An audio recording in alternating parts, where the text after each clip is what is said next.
नमस्कार किसान भाइयों, स्वागत करता हूं आपका यूट्यूब चैनल रनिंग एग्रो में। तो किसान भाइयों, आज हम बात करेंगे वर्मी कंपोस्ट के बारे में कि हमें बहुत सारे लोग ऐसे बोलते हैं कि वर्मी कंपोस्ट का प्रयोग करो, कंपोस्ट का प्रयोग करो, कंपोस्ट का प्रयोग करो। तो आखिर हम क्यों करें वर्मी कंपोस्ट का प्रयोग, क्यों हम रासायनिक खाद का प्रयोग नहीं करें?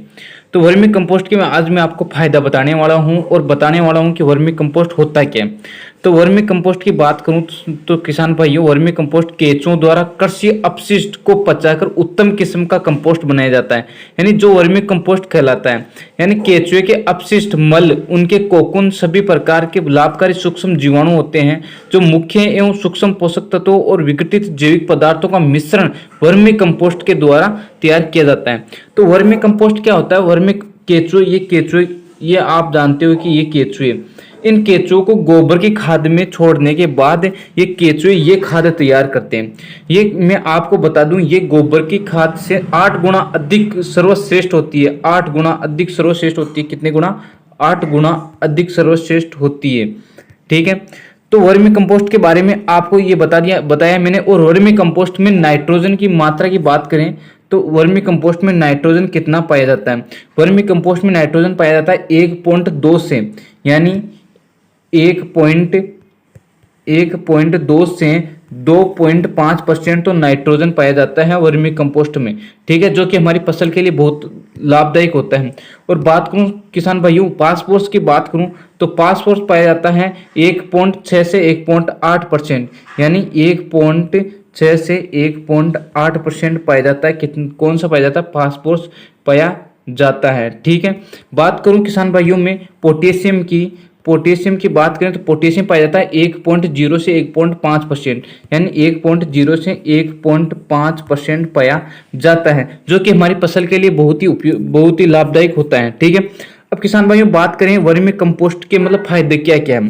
तो वर्मी कंपोस्ट एक देसी खाद की तुलना में अधिक श्रेष्ठ होता है। इसमें गोबर की खाद की तुलना में अधिक पोषक तत्व पाए जाते हैं, यानी जो भी हमारे पौधे को पोषक तत्व चाहिए वो हम इसमें सभी उपलब्ध होते हैं। हमें रासायनिक खाद का प्रयोग नहीं करना होता है। ठीक है। बात करें साथियों किसान भाइयों, वर्मी कंपोस्ट खाद के उपयोग से मृदा की जल धारण क्षमता बढ़ जाती है, यानी सिंचाई कम करने की आवश्यकता होगी, क्योंकि वो मतलब मृदा की मॉइस्चर कंटेंट, यानी मतलब बात की नमी की मात्रा बढ़ जाएगी, तो हमें सिंचाई कम करनी पड़ेगी और हमें सिंचाई की बचत हो जाएगी और कम पानी वाले क्षेत्रों में भी हम खेती कर सकते हैं। अतः भूमि का कटाव भी कम रुकता है। यानी कभी कभी क्या होता है, भूमि का कटाव हो जाता है, यानी शरण हो जाता है, जल शरण होता है, इसके बाद वो भी नहीं होगा। ठीक है।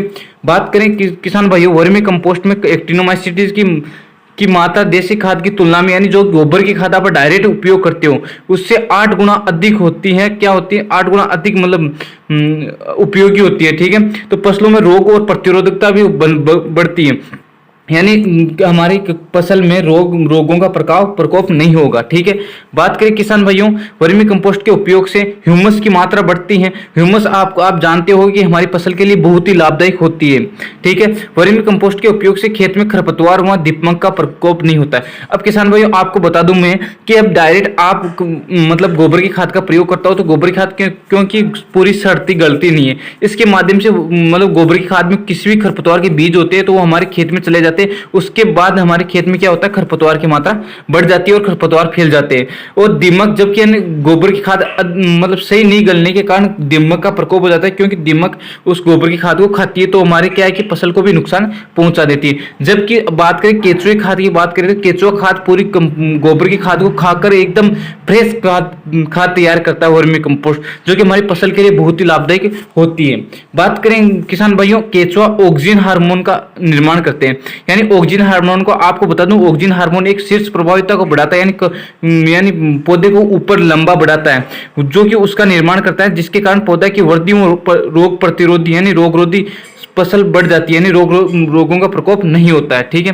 किसान भाई बात करूं, वर्मी कंपोस्ट टिकाऊ खेती के लिए बहुत महत्वपूर्ण है। यानी टिकाऊ खेती लोग बोलते हैं टिकाऊ खेती करो, टिकाऊ खेती करो, टिकाऊ खेती इसी के माध्यम से होगी हमारी। ठीक है। महत्वपूर्ण तथा ये जैविक खेती की दिशा में बड़ा कदम है, यानी जैविक खेती का प्रयोग करो।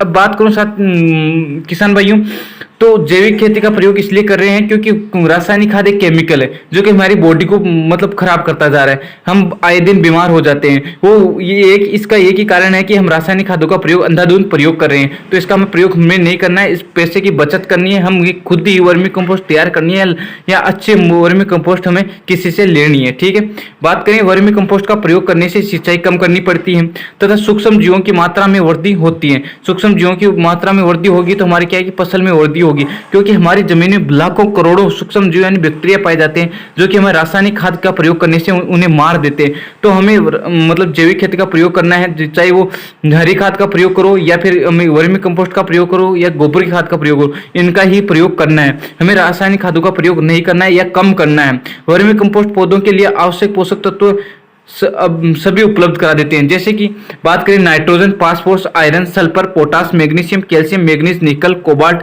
जिंक सल्फेट, कार्बन आदि सभी पोषक तत्व उपलब्ध कराते हैं वो, जो कि वो कराता है वर्मी कंपोस्ट कराता है।